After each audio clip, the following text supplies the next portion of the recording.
এই যে ফ্লাক্সটা দেখতেছেন এটার মধ্যে বানানো হয়েছে আরবি কফি, যেটারে আরবিতে বলা হয় গাওয়া। আপনাদেরকে ডাইলা দেখাইতেছি, দেখছেন এটার কালারটা একদম কালো। আরব দেশের যারা আরবিরা আছেন তারা সকালে ঘুম থেকে উঠে এই গাওয়া সাথে এই খেজুর অবশ্যই লাগবে, এটা না খাইলে তাদের ভালো লাগে না।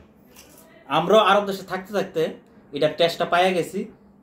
শরীরটা যদি ম্যাচম্যাচ করে রং চা খাইলে যেরকম শরীরের এই ম্যাচম্যাচটা ছেড়ে দেয়, এই গাওয়াটা খাইলে আপনার শরীরের সকল জিমজিমানি সব ছেড়ে দিব, 3 গুণ শরীরে এনার্জি বৃদ্ধি পায়।